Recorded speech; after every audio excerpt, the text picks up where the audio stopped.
Inca, a calm history of the four quarters. Part 1. The Children of the Sun. Chapter 1.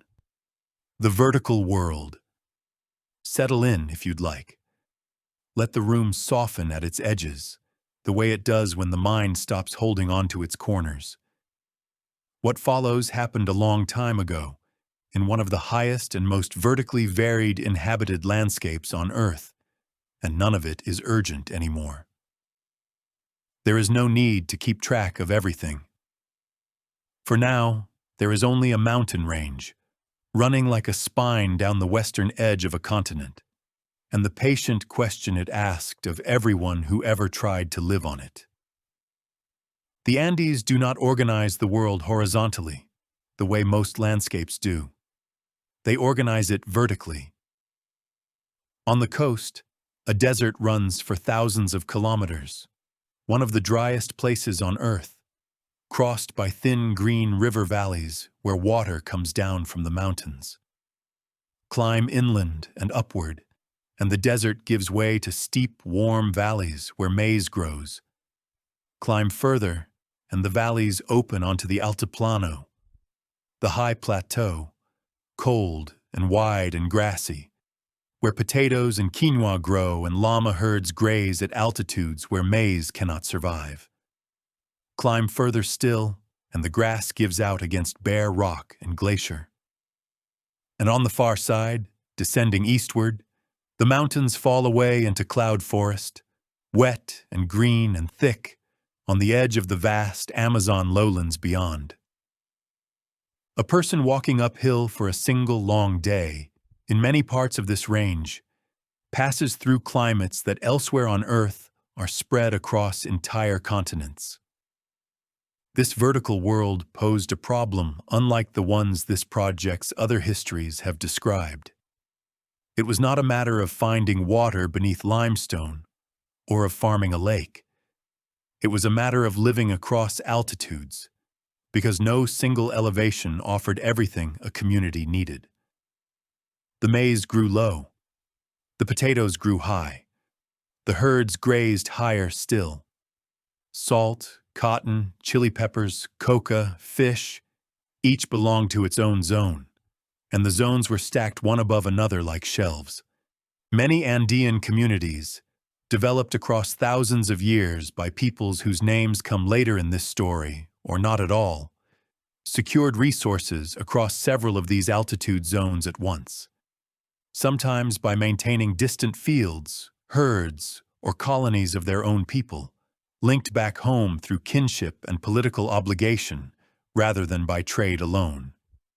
Scholars call this influential pattern the vertical archipelago, islands of one community's life scattered up and down the slopes. It was one strategy among several rather than a single universal system. Andean peoples also traded, exchanged goods through kin and political networks, and used markets in some settings. But where it was practiced, it let a community meet its own needs directly, zone by zone, rather than depending entirely on exchange with neighbors who held ground they did not.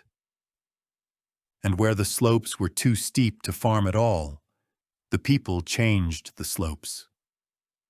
Terraces, stone-walled steps of level, deepened soil, built into mountainsides across the whole length of the range, turned gradients into gardens.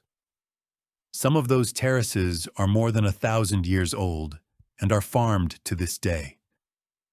We may picture a single mountainside at dawn, seen from the valley floor, maize standing in the warm bottomlands, stone-walled terraces stepping up through the cool morning shadow, potato fields above them, a llama herd moving across high pasture in the first sun, and above everything, serene and permanent, the white line of the glaciers. One glance taken upward, crossing half the climates of the Earth. This is where the story begins. Not with an emperor, and not yet with a single named person, but with a vertical world, and the long patience of the peoples who learned to live up and down it, rather than merely upon it. Everything that follows, the roads, the knotted records, the golden temples, the empire that briefly bound it all together, was built on that patience first. Chapter 2. The Ones Who Came Before. The empire this series is named for lasted, in its full imperial form, barely a century. It is worth saying that plainly at the start, because everything the Inca built rested on foundations laid by peoples who came long before them, and the Inca themselves knew it.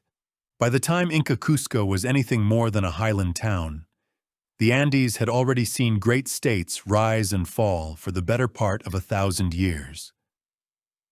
Around the southern shores of Lake Titicaca, the civilization we call Tawantinsuyu had raised monumental stone architecture, vast platforms, sunken courts, great carved gateways, beginning centuries before the year 1000, and had faded, for reasons still debated, long before any Inca ruler was born.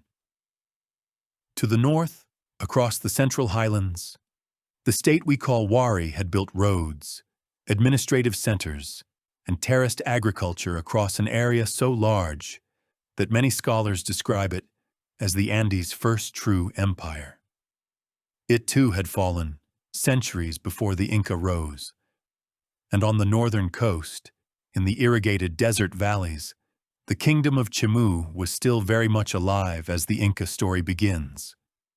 Wealthy, organized, master of canal irrigation, ruling from an adobe capital of vast walled compounds. The Chimu enter this story again later, as the largest single state the expanding Inca would ever absorb. Roads, then, were not an Inca invention.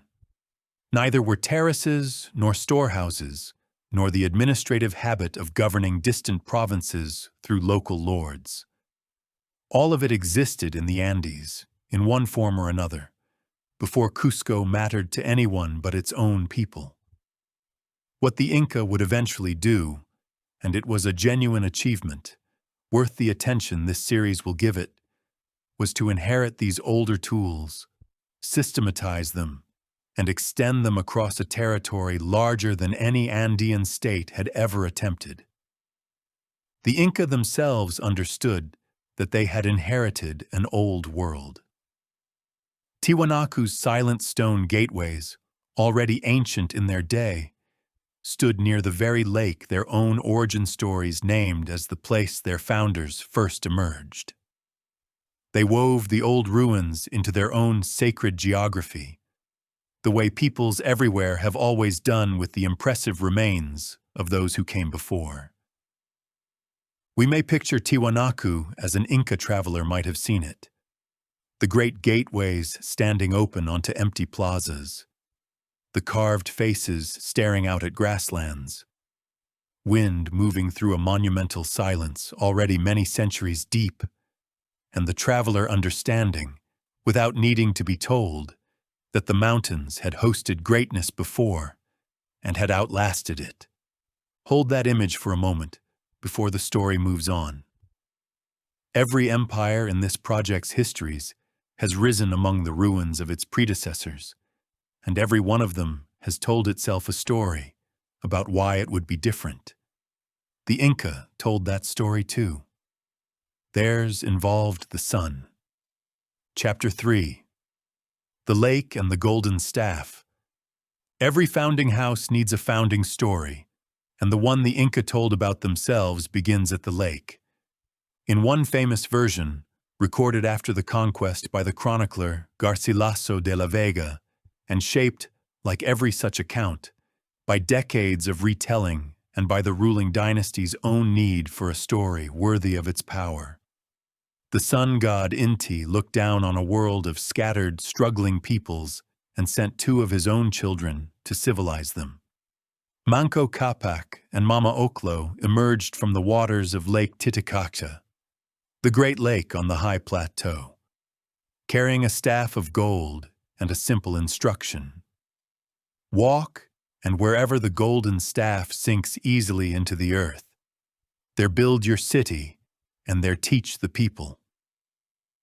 They walked north, in that telling, testing the ground as they went.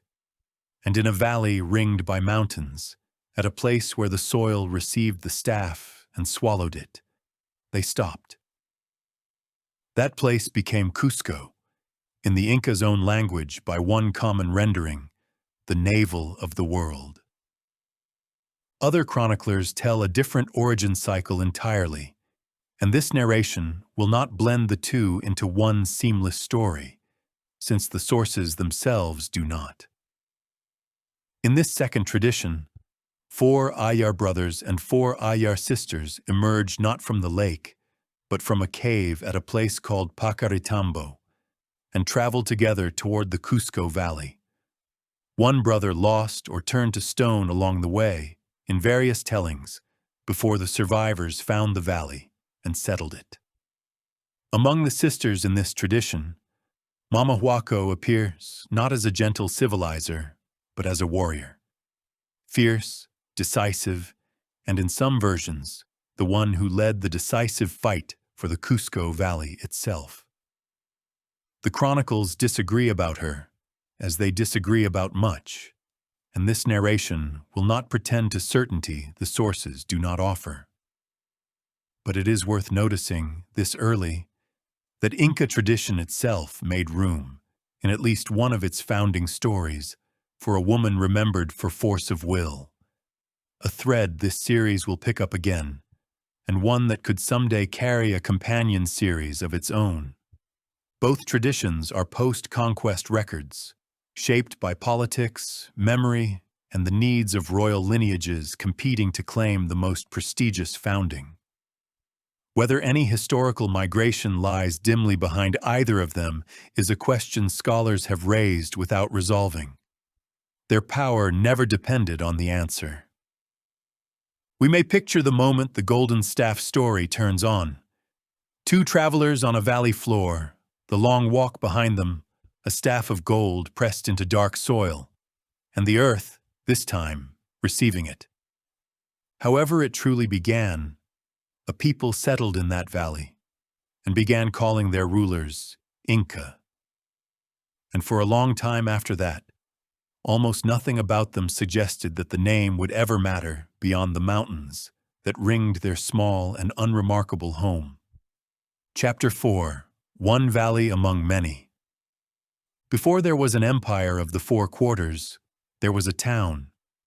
For roughly 2 centuries, the 13th and 14th centuries, by the loose reckoning the sources allow, Cusco was one highland settlement among many, the seat of a local dynasty tracing itself back to Manco Capac, ruling a valley and some surrounding territory, trading and marrying and skirmishing with neighboring peoples who were, by any honest measure, its equals.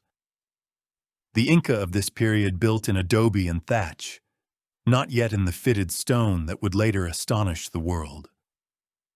Their reach extended a few days' walk in any direction. Their neighbors, among them, to the west, a rising confederation called the Chanca, had no particular reason to fear them. A clarification belongs here, early, because the words themselves mislead. Inca did not name an entire civilization, and it never named the millions of people the empire would eventually govern. It named the ruling lineage of Cusco, and in its most precise use, the ruler himself, the Sapa Inca, the unique Inca. The empire, when it came, would call itself Tawantinsuyu, the 4 quarters joined together. Its population would be overwhelmingly made up of other peoples: coastal fishers, altiplano herders, valley farmers, dozens of nations with their own languages and lords, governed by an Inca elite that remained numerically a small minority at the empire's own center. This narration will keep that distinction where the history needs it. The Inca ruled the 4 quarters. They were never most of the people in them. The early rulers of this small Cusco polity are named in the traditional king lists, a sequence of Sapa Incas descending from Manco Capacs. But the lists were compiled long afterward, and how much history, versus how much dynastic tidying they contain is genuinely uncertain. This narration will not march through them name by name.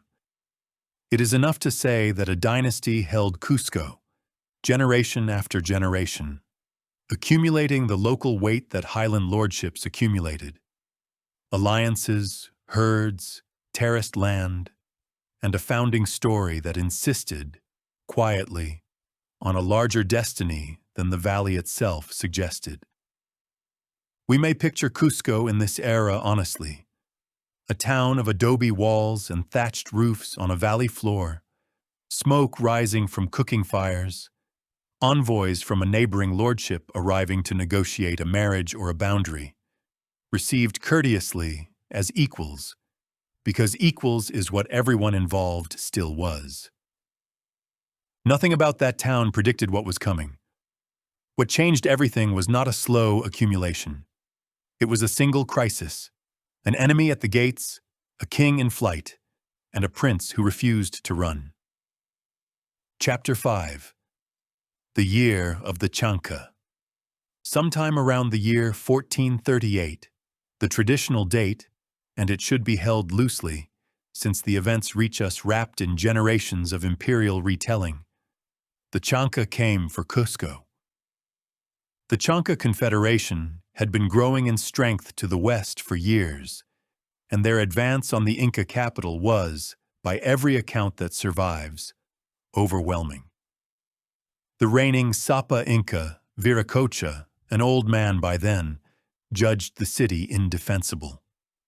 He withdrew from Cusco with his chosen heir, retreating to a fortified refuge, prepared to negotiate or simply to outlast. By the logic of a small highland lordship, it may even have been the sensible decision. Towns could be rebuilt. Dynasties, once extinguished, could not. One of his younger sons refused to go. The prince's name at birth was Kusi Yupanqui, and the story of what happened next comes to us, like everything in this period, through the filter of what he later became. So this narration will tell it as the tradition tells it, flagged as tradition. He rallied what defenders remained in the abandoned capital. He appealed to neighboring lords for help and was largely refused. And when the Chanca assault came, the defense held, barely, and then completely, breaking the attackers in front of the city and then breaking them again when they returned in greater strength. The tradition adds a detail that tells you more about Inca imperial memory than about the battle itself. It was said afterward that at the fight's most desperate moment, the very stones of the field rose up as warriors to fight for Cusco. The Pururaucas, those stones were called, and they were gathered up afterward and honored as sacred objects. A story like that is not a military record. It is a coronation in narrative form, heaven itself declaring for the prince who stayed. It is offered here as exactly that. Behind this epic may lie a real period of conflict between Cusco and Chanca-speaking groups, followed by a period of rapid Inca expansion. But the siege itself, the flight of Viracocha, the stones becoming warriors, and even the neat sequence leading to Pachacuti's accession cannot be separated into confirmed fact and legend with real confidence. What archaeology and later history do support is that Cusco's power expanded dramatically across the 15th century, and that Pachacuti became the ruler to whom later tradition assigned that whole transformation. He took a new name to mark it. He called himself Pachacuti, a word in his own language that means, by the common rendering, something like, he who overturns the world, the one who turns time itself over and begins it again. We may picture the moment tradition itself chose to remember. A young man standing in a city his own father had written off, watching an unstoppable enemy come on, and the valley's stones, in the story his empire would tell forever after, rising to stand beside him, Rarely in this project's histories has a single name announced its owner's intentions so plainly. The world was about to be overturned, and the man who chose that name spent the rest of his life doing it. Chapter 6. The Reshaper of the World. It is genuinely difficult from this distance to separate Pachacuti the ruler from Pachacuti the story, because reshaping the story was part of how he ruled. What can be said with reasonable confidence is that within a single reign, roughly the middle decades of the 15th century, a highland lordship became an empire, and nearly every institution this series will spend part 2 describing either began or took its lasting shape under his direction. He rebuilt Cusco first. The adobe town became a stone capital. Later tradition and modern reconstructions often describe imperial Cusco as taking the form of a puma, with the fortress temple complex of Sacsayhuaman at its head and the Great Plaza at its heart, though the exact plan remains debated. At the city's center rose the Coricancha, the enclosure of gold, the Temple of the Sun, its inner walls sheathed by multiple independent accounts in sheets of gold, housing not only the cult of Inti, but shrines to the moon, thunder, rainbow, and stars, a compressed image of the whole Inca cosmos, with the sun and the sun's dynasty at the center. That placement was the point. Under Pachacuti, the cult of Inti was elevated decisively, and the ruling dynasty's identity as children of the sun was fixed at the center of state religion. The chronicles also credit him with reorganizing the calendar of festivals, the ranking of shrines across the landscape, and the official telling of Inca history itself. The past retold to lead, inevitably, to the present. If that pattern sounds familiar from this project's Aztec edition, where a 15th century generation reworked its own people's story into destiny, the parallel is worth noticing exactly once, with the same caution both stories require. Chronicles love a single architect, and later sources tended to gather many hands' work under one famous name. The transformation was real. How much of it was one man is a question the sources answer more confidently than the evidence should allow. What is beyond dispute is the expansion. Under Pachacuti and his son, campaign by campaign, the four quarters began to assemble, and the methods mattered as much as the victories. This series turns to those methods now, because they defined everything the mature empire became. We may picture the rebuilt capital as travelers described it. Stone streets running true, water channeled in carved courses beside them, the Coricancha's curved wall rising at the center, and on the ridge above the city, the vast zigzag terraces of Sacsayhuaman, built from stones so large and fitted so precisely that every generation since has stood in front of them and wondered honestly, how? The world had been overturned, exactly as the name promised. What rose in its place now needed roads. Chapter 7. Stone that fits stone. The empire of the four quarters was assembled in barely 50 years. 2 long reigns, Pachacuti's and his son Tupac Inca Yupanqui's, with the greatest extent reached under a third.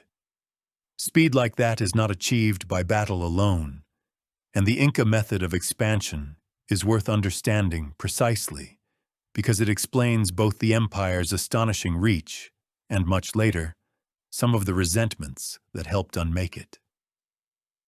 The preferred instrument was the offer. An Inca army would arrive at a frontier, large, well-supplied along new roads, unmistakably capable, and the local lords would be invited to join the four quarters. Keep your lands and your gods and much of your standing. Accept the sun cult alongside your own shrines. Send labor and loyalty to Cusco, and receive in return roads, storehouses, security, and gifts. Many peoples, weighing the alternative, accepted. Some, like the great coastal kingdom of Chimu, the largest single state the Inca ever absorbed, were brought in through a combination of pressure and encirclement. Later accounts also say Inca forces threatened or diverted the water supplying Timor's irrigated valleys, though whether the conquest unfolded exactly that way is uncertain. And those who refused outright met the army instead. With consequences the chronicles record plainly enough that this narration does not need to dwell on them. Then came the deeper instrument, quieter and more consequential, the mitma. Whole communities, thousands of families at a time, were resettled by imperial order. Loyal populations moved into restive new provinces, restive populations moved out of them. Colonists placed to farm ecological zones the state wished developed. It was presented in the language of order and provision, and it did produce order and provision. It was also, plainly, an instrument of control. Peoples separated from their home landscapes, their sacred places, and their old alliances were far easier to govern. This series will describe the mature system's genuine achievements in the chapters ahead, and it will keep this fact standing beside them the whole time. Because both were true at once. We may picture the empire assembling itself in a single image, a new road climbing a valley wall in switchbacks, its retaining walls rising in fitted stone, and the work crews building it drawn from 3 different peoples, one recently absorbed by treaty, one by conquest, one resettled here from a province away, each serving out its season of labor owed to the state, under the eye of officials who counted everything in knots. By the time Pachacuti's grandson took the fringe, the 4 quarters ran from the deserts of the far south to the green mountains north of Quito, along the spine of a continent. How that vastness was actually held together, the knots, the runners, the storehouses, the dead kings who owned the living world, is part 2's story. And it is one of the strangest and most remarkable stories in this whole project. Rest here a while if you'd like. The roads will keep. Inca, a calm history of the 4 quarters. Part 2, the 4 quarters. Chapter 8, the Empire of the Knot.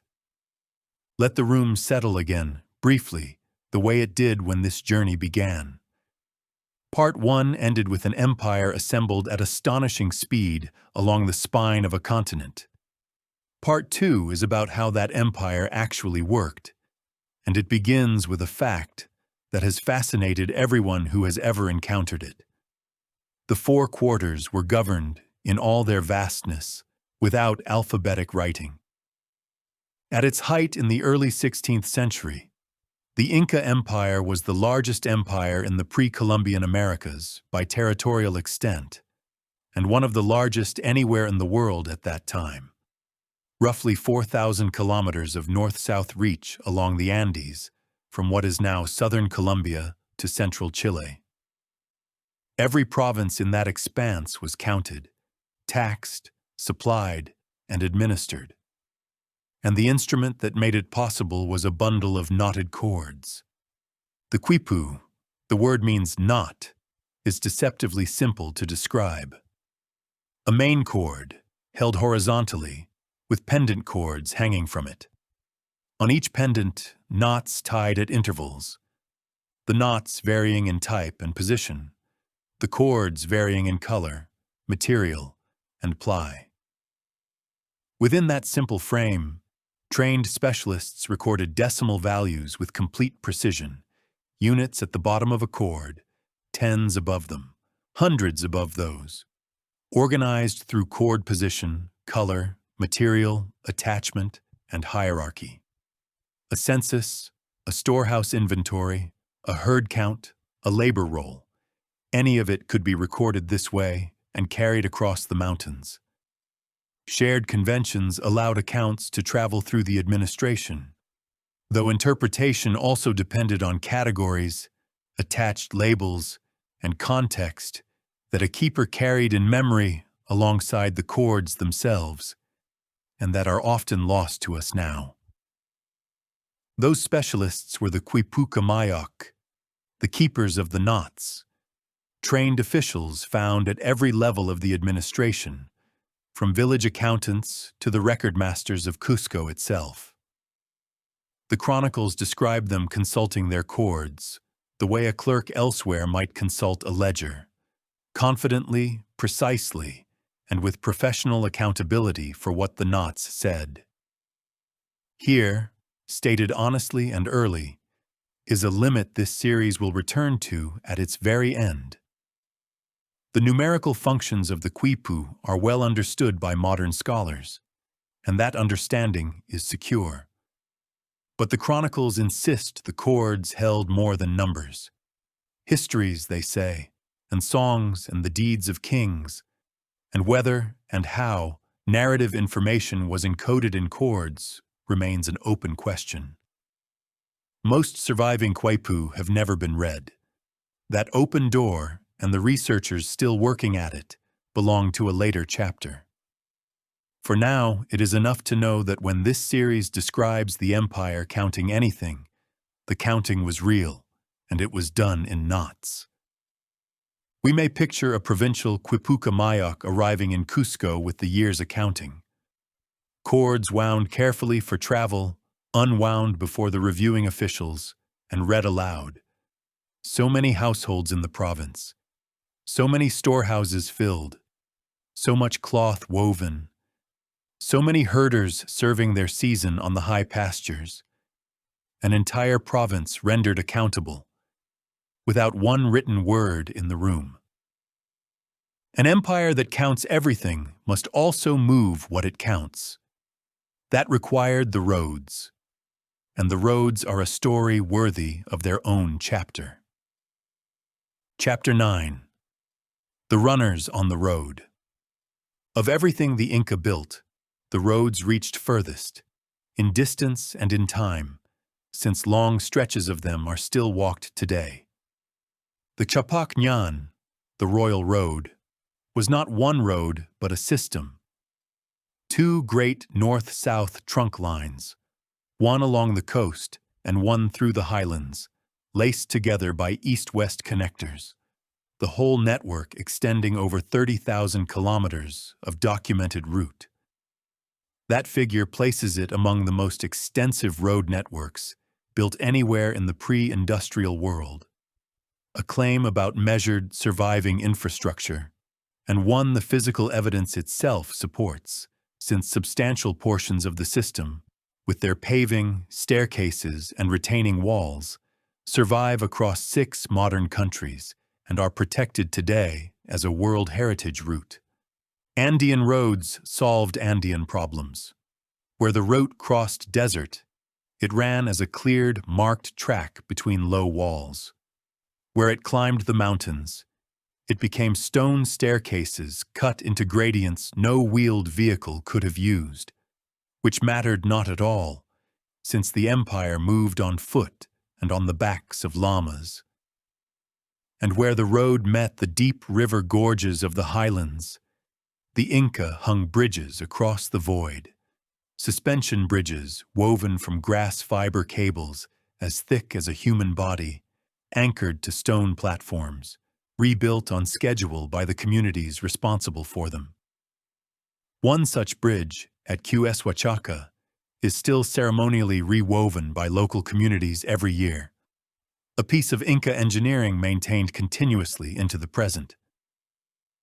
Along the roads, spaced to suit the terrain and the traffic they served, stood the tambos, way stations stocked with food, fuel, and shelter from the state storehouses, so that officials, armies, and labor parties moved through the empire without foraging on the populations they passed. And between the tambos ran the empire's nervous system, the chasqui. The chasqui were relay runners, young men stationed in pairs at small posts a few kilometers apart along the trunk roads, trained to sprint their short segment at altitude and pass their message to the next runner without stopping. Messages traveled as memorized words, sometimes accompanied by a quipu. The chronicles report the relay at its fastest, covering distances on the order of 240 kilometers in a single day, a reported upper-end performance rather than a uniform daily guarantee, with word able to pass between Cusco and the far provinces in days rather than weeks. The chronicles record the tradition, worth telling with its source named, since it comes from those same post-conquest accounts, that fresh fish from the coast reached the Sapa Inca's table in highland Cusco within 2 days of leaving the sea. We may picture a single handoff at altitude, a runner coming up the final rise toward a stone relay hut, breath ragged in the thin air, the next runner already moving, matching pace alongside long enough to take the words and the chords, and then gone down the far slope, while the first man stops at last, hands on knees, his few kilometers of empire delivered. Roads, storehouses, runners, knots. What powered all of it was not money. The empire used none, but labor. And labor is where the 4 quarters most argued over institution comes in. Chapter 10. Everyone owes the sun a season. The Inca state issued no coinage and did not collect its principal obligations in money. Local barter and market exchange did exist in parts of the Andes, but they were not how the state itself ran. No market tax funded the roads, and no treasury paid the armies. The Inca state ran on a different currency entirely: time. The institution was called mita, the turn, the season of service. Subject communities were required to provide rotating labor groups for state and religious projects: road building, farming, herding, military service, mining, transport, and specialist production. Local authorities organized those turns within broader imperial assessments, with real variation and exemptions from one region to the next.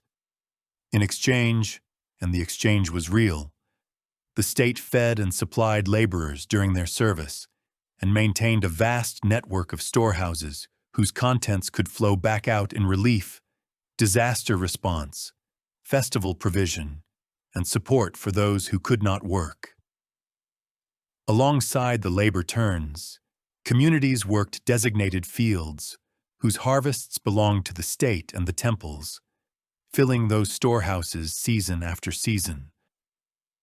The storehouses themselves, kolka, were everywhere. Thousands of small stone granaries in ordered rows on hillsides across the empire, positioned to catch the cool wind, holding freeze-dried potatoes, maize, cloth, sandals, weapons, and tools. Spanish observers, arriving later, recorded genuine astonishment at their number and their fullness. Stored goods provisioned armies, officials, labor parties, and festivals, and could also be redistributed during local shortages or disasters. The system offered a real capacity for relief, though the record does not support imagining uniform or automatic support in every province. Access depended on administration, politics, location, and what stock was actually on hand. It has been tempting, at various moments in the last few centuries, to describe all this as a kind of welfare state utopia, an empire without money, hunger, or want. That gloss does not survive contact with the fuller record, and this series will not repeat it. The mita was not voluntary, and its burdens were not always light. The state's generosity moved along the same channels as its surveillance, since the same knots that recorded a province's storehouses recorded its households and their obligations. The Mitma resettlements described in Part 1 uprooted entire peoples as instruments of policy. Local lords who cooperated were rewarded. Communities that resisted found their labor obligations could become an instrument of punishment. The Four Quarters fed its people in hard years, and that mattered, and it should be said plainly. It governed them closely, permanently, and without asking, and that should be said just as plainly. Both facts are true, and neither cancels the other. We may picture a storehouse hill in the highlands at harvest, hundreds of round and square kolka in patient rows, doors sealed, the year's surplus walking up the slope on porters' backs and llamas, a quipuka mayok at the top recording every load in knots. Security and obligation, stored together in the same stone rooms. The living owed the state their seasons.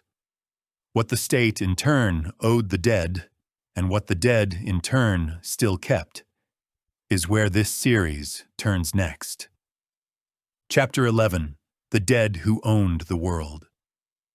This institution has few real parallels elsewhere, and it deserves to be understood precisely because it quietly shaped the empire's fate. When Asapa Inca died, he did not, in the Inca understanding, entirely leave. His body was carefully preserved. The chronicles describe the royal mummies as astonishingly lifelike, seated, clothed, and attended, and he remained a presence in the life of the state. His palace remained his estates, his herds, his servants, and his wealth remained his, administered forever by his panaka, the corporation of his descendants, excepting his successor, whose duty was to maintain his cult, feed him, clothe him, and carry him to festivals, where the mummies of past emperors sat together in the plaza in order of their reigns, toasted and consulted as honored participants in the living world. His heir, meanwhile, inherited the title and the fringe of office. What else he inherited, and how much of it, is where this series must be careful. Royal panakas maintained the cults, attendants, and estates associated with deceased rulers, giving royal ancestors an enduring material presence in Cusco. That much is well documented. Some scholars have argued further that a new ruler's need to establish estates of his own, separate from his predecessors' still intact holdings, helped drive the empire's relentless expansion, a model often called split inheritance, most closely associated with the historian Geoffrey Conrad. It is an influential and genuinely useful explanation. It is not a proven rule that every new ruler inherited nothing of value, or that conquest was the only way open to him to sustain his own reign and his own future cult. This series will treat it as what it is, one serious scholarly account among others, not a settled constitutional fact about how succession worked. Where that hypothesis does hold real explanatory power is in the general shape it suggests. An empire whose royal ancestor cults kept accumulating estates and obligations across generations, in a system that gave real incentive to expand rather than simply inherit. One plausible thread, among several, in this project's now recurring question of what quietly strained each of these empires from within. We may picture the great plaza of Cusco at festival, the living emperor enthroned, and around him each attended by their own courts, the seated and splendidly dressed dead, his father, his grandfather, the reshaper of the world himself, sharing the maize beer poured out to them, present at an empire that still maintained them, generation after generation, as honored members of its own court. The dead kept their estates and their attendants. The son, in whose name all of it ran, had households of his own, and it is to the people bound into the empire's religious economy that the story turns next, carefully. Chapter 12. The Chosen and the Mountain. This chapter touches the most sensitive material in this series. It will describe meaning and function honestly, and decline to make spectacle of any of it. Across the empire, officials periodically selected girls and young women for training in prestigious textile, ritual, and political service. The Aklakuna, the chosen women. Age, social origin, skill, and local selection practices all varied, and beauty was only one factor among several the sources describe. They were brought to live in special compounds in the provincial capitals and in Cusco, trained and set to work at tasks of the highest prestige the empire recognized. Above all, the weaving of fine cloth, which in the Andes carried a significance rivaling gold, and the brewing of maize beer for state and temple festivals. Their paths from there diverged. Some served the sun's temples for life as mamakuna, consecrated women. Others were given in marriage by the state to nobles and honored provincial lords, sealing alliances the way royal marriages did elsewhere in the world. The institution concentrated honor, labor, and marriageable alliance in the state's hands at once, and it removed, without asking, its members from the families and communities they were born into. Like the Mita, it was provision and control in a single instrument. And at the rarest and most solemn edge of the empire's religious life stood the practice called capacocha. On occasions of the greatest weight, the death or accession of a Sapa Inca, catastrophe, or moments when the bond between Cusco and the provinces needed its most extreme affirmation, children were selected from across the empire, chosen for perfection, and often from high-standing families, for whom the selection was recorded as a grave and terrible honor. They were brought to Cusco, celebrated and sanctified at the center of the world, and then carried in procession, sometimes hundreds of kilometers, along the royal roads, to shrines of the highest sacredness, most famously the summits of the great peaks themselves. There, at the end of rites meant to send them as emissaries to the gods, they died. This is documented, and not only in chronicles. Archaeologists have recovered the preserved remains of some of these children from high-altitude shrine sites in the Andes, and those recoveries have confirmed the practice's reality in ways no text alone could. What the evidence does not support are claims about frequency, how often across the empire's history such ceremonies occurred, and this narration will not invent a number, nor imagine its way into any child's final hours. What can be said is what it meant to the people who ordained it. In the Inca understanding, the mountains were apus, living lords of the landscape, mighty and attentive, and the children sent to them were not discarded, but elevated, made permanent intercessors between their communities and the powers that governed rain, harvest, and the world's stability. The ceremonies joined provincial sacred landscapes to Cusco, and may also have strengthened political bonds between local elites and the imperial center.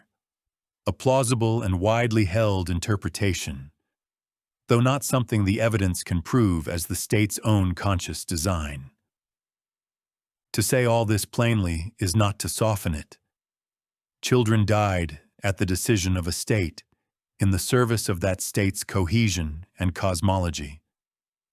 This series says so without euphemism, and without pretending the belief system that gave it meaning can simply be waved away as pretext. Both things were real.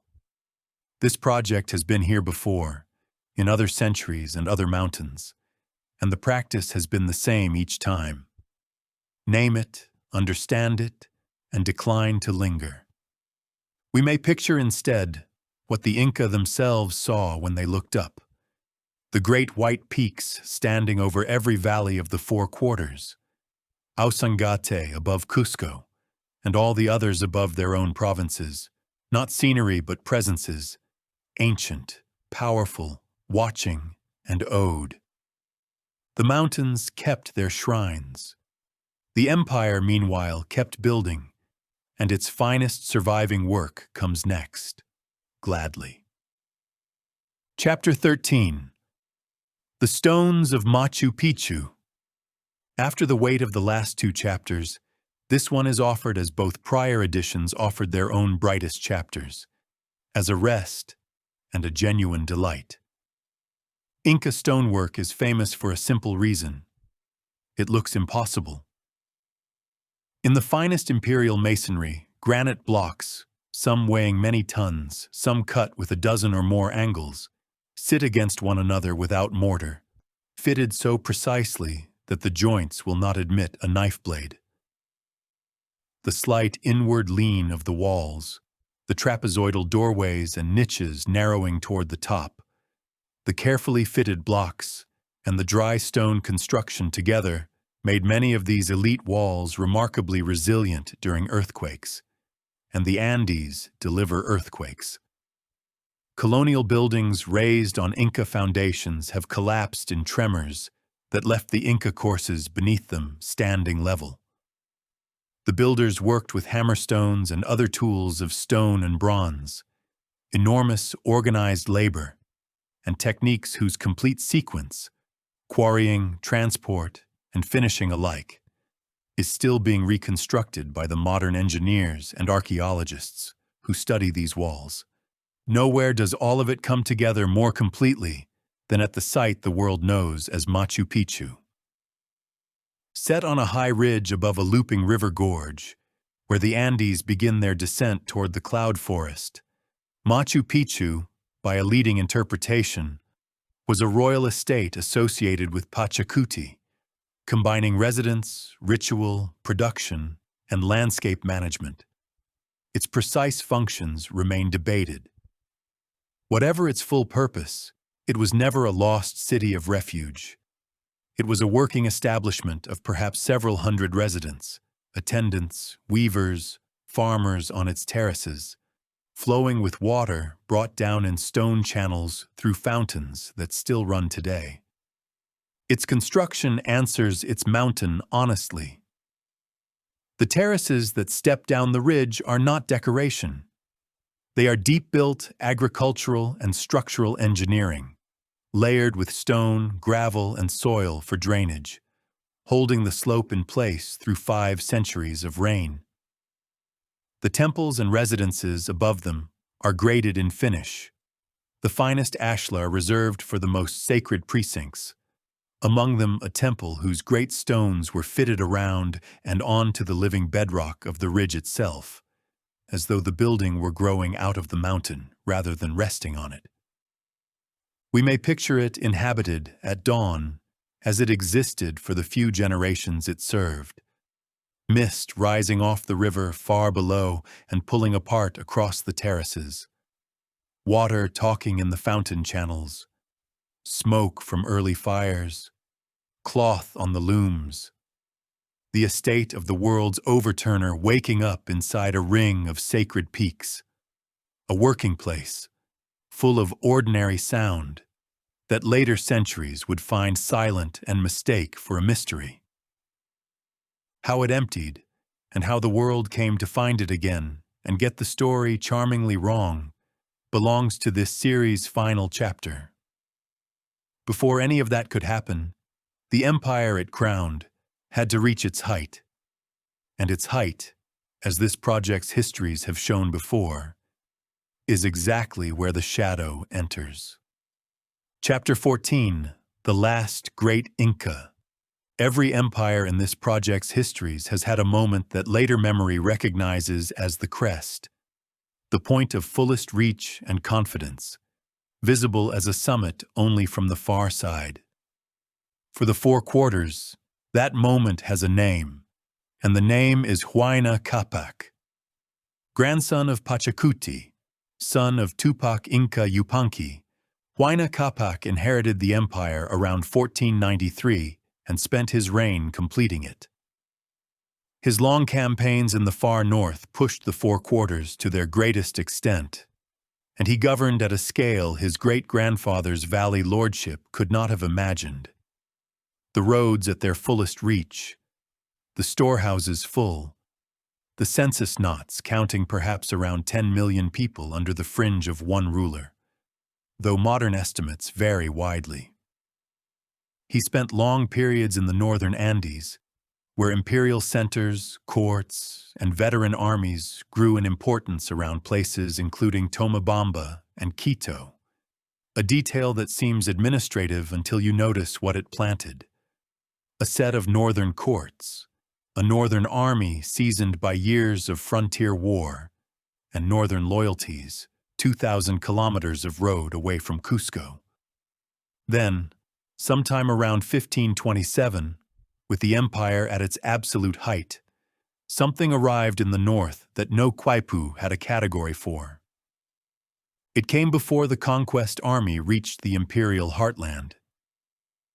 During the 1520s, an epidemic, often identified as smallpox, though the diagnosis remains uncertain, reached the Andes after Old World diseases had already entered the Americas further north and along the coast.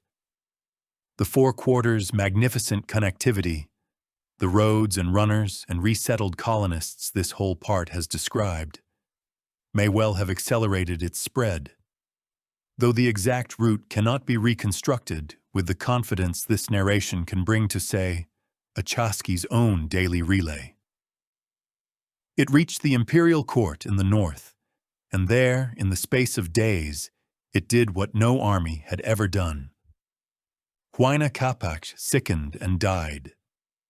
Some accounts say a preferred heir, often named Ninan Cuyuchi, also died in the same epidemic, but the succession traditions conflict, and this narration will not pretend to certainty about deathbed words or final intentions that the sources themselves reconstruct at second hand. What is certain is the outcome. The largest empire in the hemisphere, structurally wound tight around a single office, lost the holder of that office and any settled succession to it at the same moment. Huayna Capac had more than 2 surviving sons, but from the resulting contest emerged 2 principal rivals.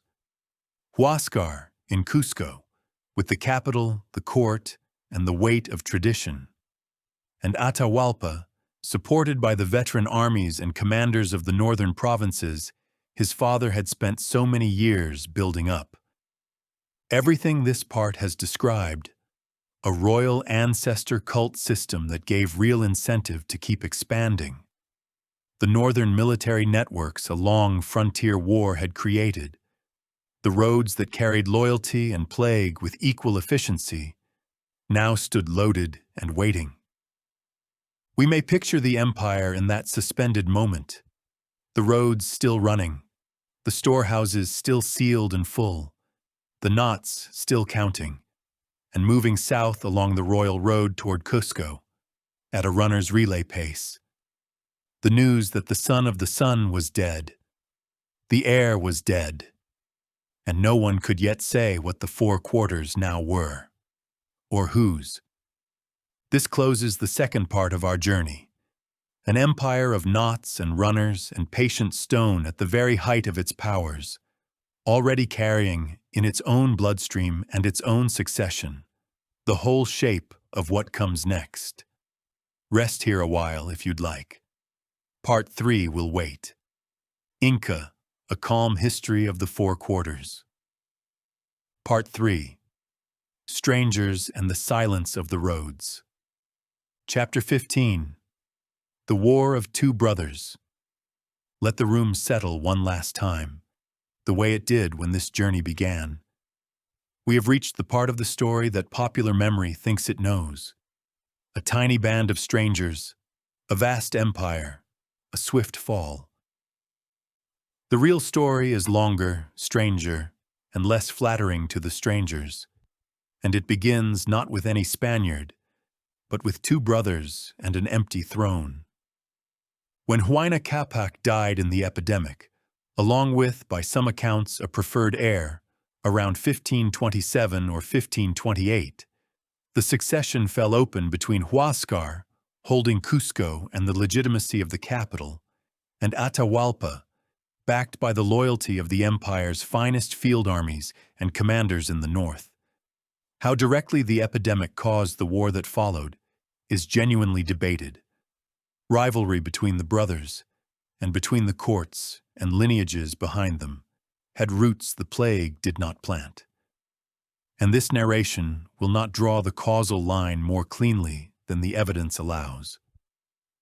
What is beyond dispute is that within a few years, the empire was at open war along the very roads built to bind it together. The dispute became a dynastic civil war fought through competing court factions, royal kin groups, commanders, and provincial loyalties. Not a clean contest between two already constituted halves of the empire, however convenient that shorthand can be. It was long, and it was bitter, fought down the spine of the empire by armies of real size.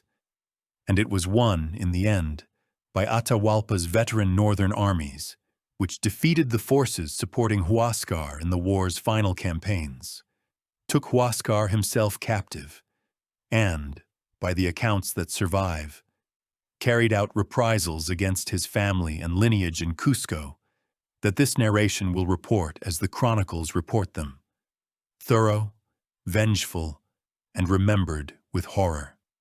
The scale and detail come to us largely through accounts recorded under Spanish auspices, some from partisans of the losing side, and the numbers should be held with care. The bitterness they record should not be doubted. Understand what this meant for everything that follows. In 1532, the Four Quarters were not the serene machine Part 2 described. They were an empire days out of a civil war, fields unplanted in the war's path, provinces garrisoned by the winning side and seething on the losing one. The capital's aristocracy traumatized and decimated, and whole subject peoples absorbed by the empire within living memory and never in love with it, watching Cusco's masters maul each other and drawing their own conclusions. Atahualpa had won completely. He had also inherited an empire full of people with fresh reasons to welcome almost any alternative to him. We may picture the Four Quarters in that year as the roads themselves knew them. The same stone highways that had carried tribute and festival processions now carrying armies north and south against each other. The empire's proudest infrastructure, faithfully delivering the empire's own unmaking, one relay at a time. It was at exactly this moment, the war just won, the victor not yet even crowned in Cusco, that word came up the coast road of strangers landing from the sea. Chapter 16. The Meeting at Cajamarca. The strangers numbered about 168.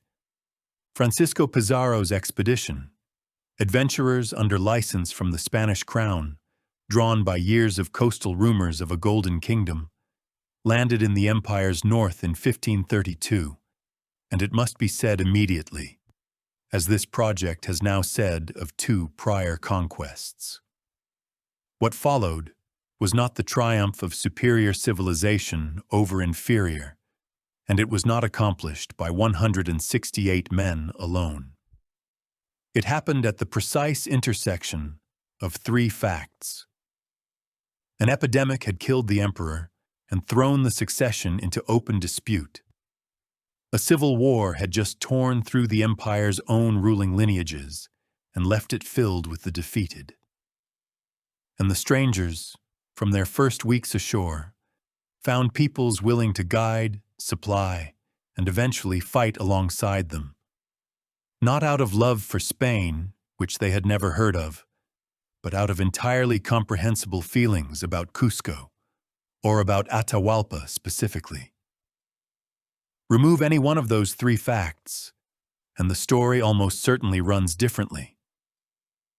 Atahualpa, camped with a large army, reported in the tens of thousands near the highland town of Cajamarca, fresh from his victory in the Civil War, knew of the strangers' approach and let them come. His reasoning is guessable but not knowable. They were few, They were strange. Their animals and weapons were worth seeing, and he was the master of the four quarters at the head of the army that had just won them. He agreed to meet their leaders in the town's great plaza and came in state, borne on a litter, surrounded by thousands of attendants and nobles, a court in procession, dressed for ceremony rather than war. The Spaniards had hidden their horsemen and guns in the buildings around the square and had agreed among themselves, before the Inca ever arrived, on what they would do.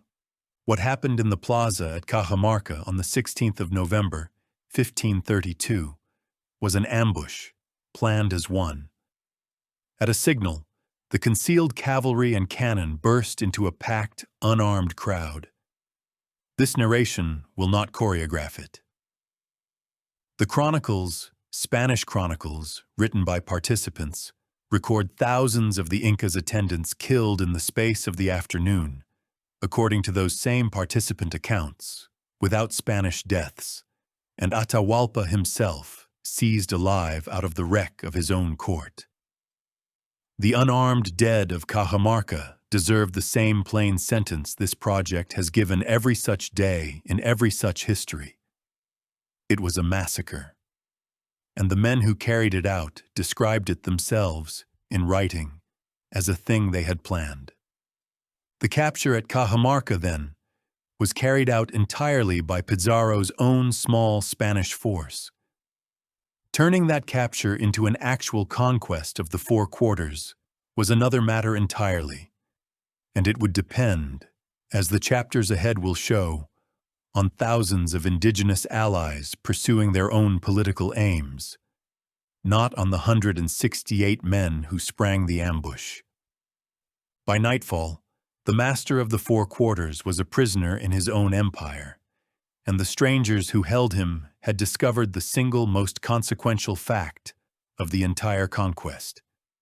In a state wound this tightly around one sacred person, holding that person was worth more than any army.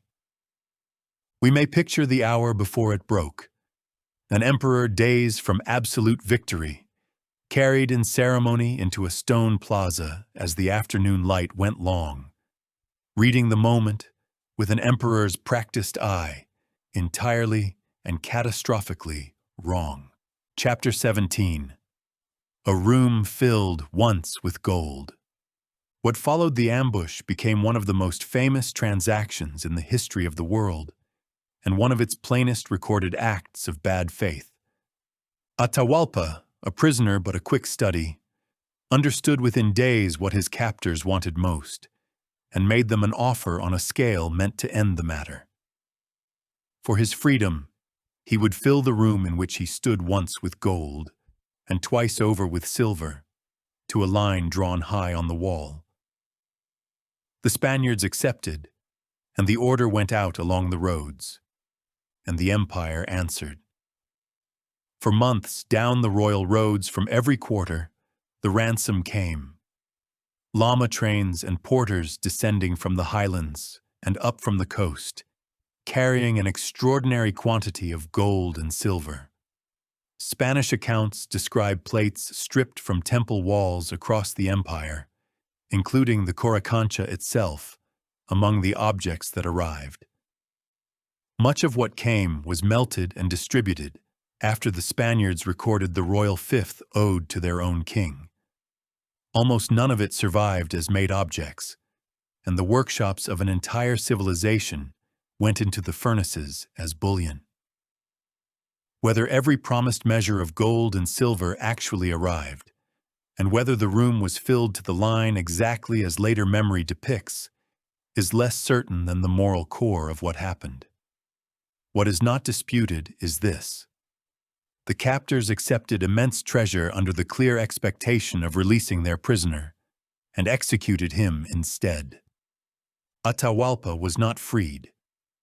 In July of 1533, after months of his captors' politics and growing nervousness, rumors of armies coming to free him, divisions among the Spaniards themselves, he was put through a proceeding his captors called a trial, condemned on charges that included idolatry, and the killing of his brother, and sentenced to be burned. Offered a conversion to Christianity in exchange for the milder death of the garrote, he accepted, and was executed that night. The chronicles record that some among the Spaniards themselves protested the whole affair as shameful and illegal. It went forward anyway. This narration gives the event the one-sentence verdict the record supports. A ransomed prisoner, his ransom delivered, was killed by the men who had taken it. The road to Cusco then opened, and here, honesty matters most. The Spanish march on the capital succeeded because it was, in practical terms, not a Spanish march at all. It moved with thousands of indigenous allies and auxiliaries. Adherents of Huáscar's defeated faction saw in the strangers the destruction of the usurper's party. Subject peoples absorbed by the empire within living memory saw the end of Cusco's mastery. And city by city, the coalition grew. When the strangers entered Cusco itself in November 1533, they entered it substantially as one faction in an Andean war, welcomed at that moment by Andeans who believed, reasonably and wrongly, that they were using the newcomers. We may picture the ransom on the roads, because nothing else in the story holds its meaning so completely. For month after month, the wealth of a civilization moving in ordered trains along the empire's own magnificent highways, summoned by the empire's own discipline, counted by its own knots, delivered in perfect good faith toward a room where good faith had never once been on offer. Chapter 18: The Puppet and the Rebellion. In Cusco, the Spaniards did what holding Atahualpa had taught them. They installed a Sapa Inca of their own. The young prince Manco Inca, a son of Huayna Capac from the Cusco line, accepted the fringe under Spanish sponsorship in 1533, and it is worth resisting any sneer at the choice. From where he stood, the strangers had destroyed the faction that had destroyed his family. Ruling with their backing, then ruling past them, must have seemed the path every Andean lord in the coalition assumed was available. What he learned instead, across 2 years, was what his sponsors actually were. The chronicles, including Spanish ones, record his treatment plainly: extortion of treasure, humiliation, abuse of his household, and finally imprisonment in chains when he first tried to leave. The Coya Cura Oklo, his principal wife and queen, endured the conqueror's abuses alongside him and stood with him in what came next. Her name belongs in this story, and this series gives it now, and will not lose it. In 1536, Manco Inca escaped Cusco by a ruse, raised the empire, and came back with a vast coalition whose exact size cannot be recovered from the chronicles. Estimates run high into the tens or hundreds of thousands, and no figure can be trusted with real precision. For months, the great siege of Cusco pressed a few hundred Spaniards and their indigenous allies to the edge of destruction. The fighting centered on Sacsayhuaman, the great terraced fortress temple above the city, taken and retaken with desperate losses on both sides. The empire's grandest stonework becoming, for a season, the empire's last hold above its own capital.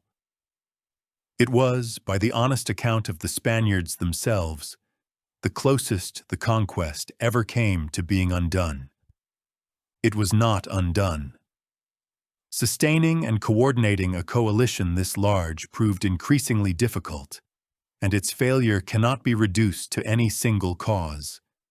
Heavy losses, mounting supply pressure, Spanish cavalry fighting from strong defensive positions, the indigenous allies still fighting alongside the Spaniards for their own long-standing reasons, competing campaigns elsewhere in the empire, and the arrival of Spanish reinforcements under Almagro all shifted the balance gradually rather than all at once. Manco Inca made a commander's decision with an empire's consequences.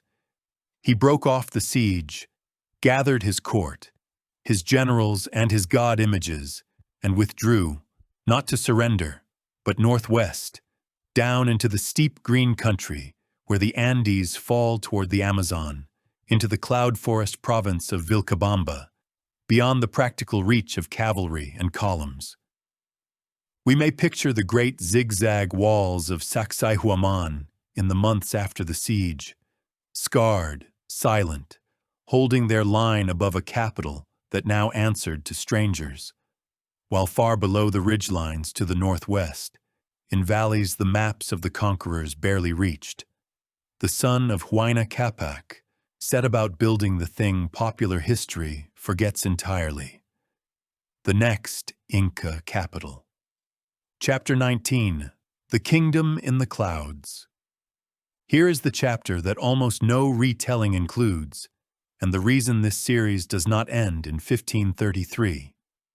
For 39 years after the retreat from Cusco, from 1537 to 1572, an independent Inca state lived on in Vilcabamba, a functioning court in the cloud forest, with its temples and its shrines, its garrisons and its diplomacy, ruled by 4 successive Sapa Incas of Huayna Capac's line. Popular memory ends Inca history at Cajamarca.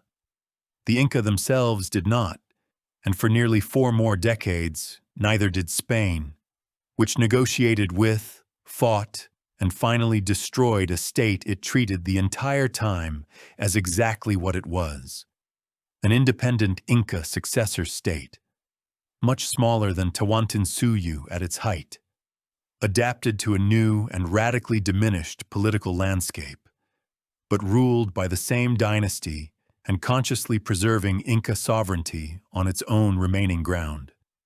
The kingdom's history holds grief upon grief, and this narration will carry it plainly and without lingering.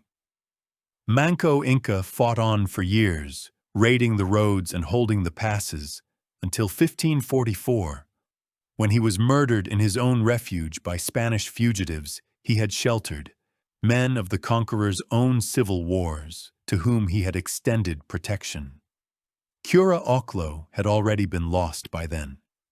Captured by the Spaniards in the campaigns against her husband, she was killed in 1539 on the conqueror's orders, in an act their own chroniclers recorded with shame. This series reports both deaths as the record gives them. Treachery answered to hospitality, and a queen killed in vengeance for a war her captors were losing, and honors them by refusing to dress either as anything else. And still the kingdom lasted.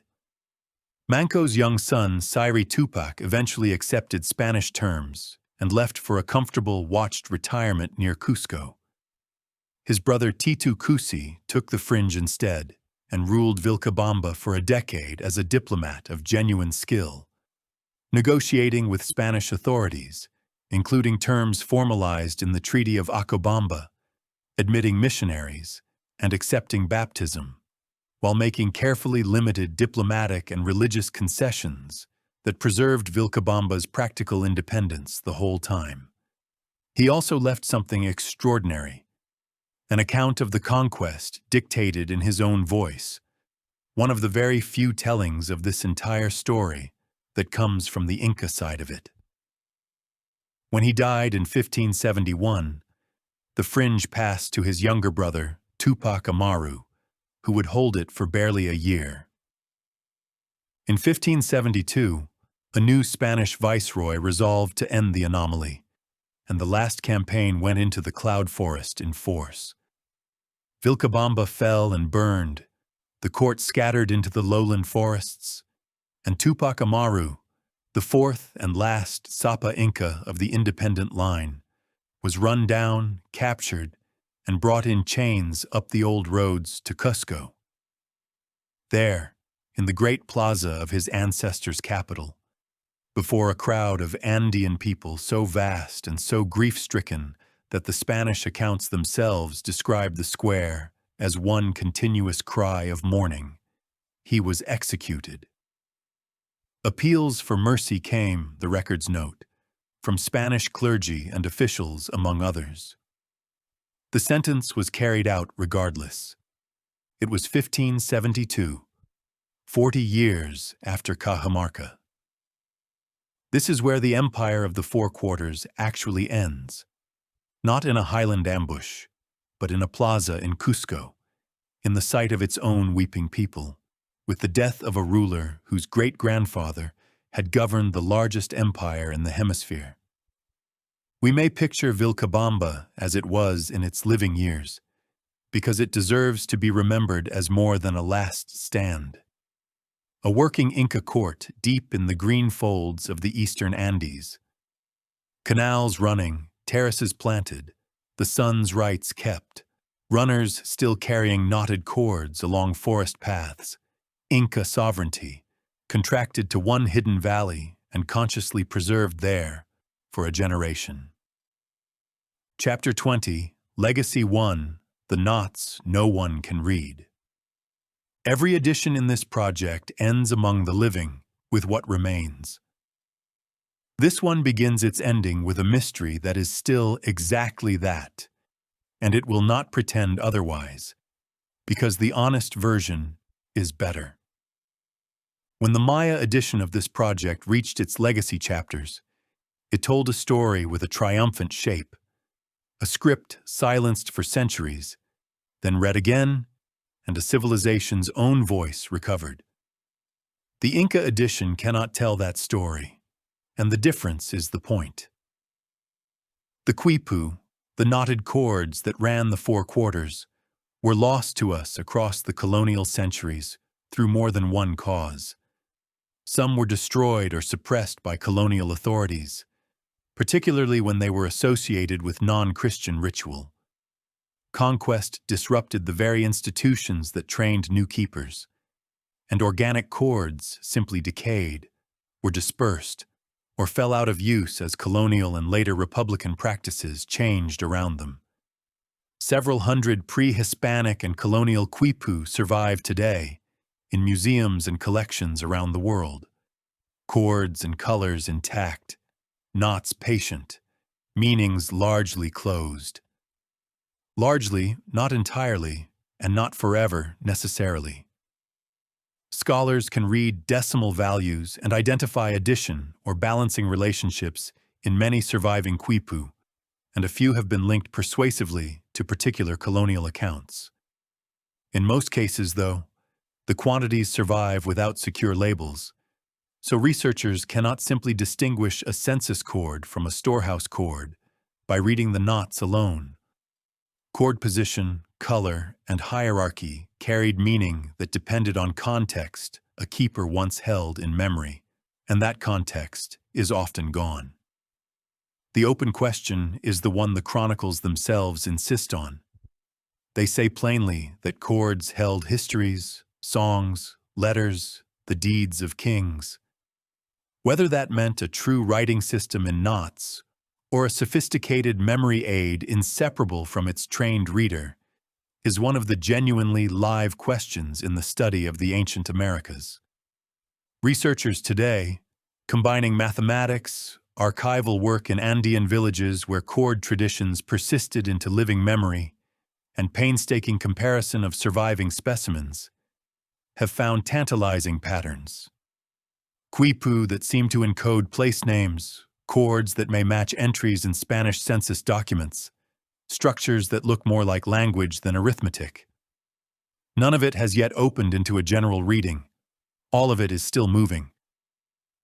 So this series ends its own knot honestly, mid-chord. Somewhere in the surviving quipu, or in one still to be found, the four quarters may yet keep records no one living has read. The empire's own account of itself, waiting the way Maya glyphs once waited, with no guarantee the wait ends the same way. A civilization this series has narrated almost entirely through its enemies' paperwork may still, someday, get a word in.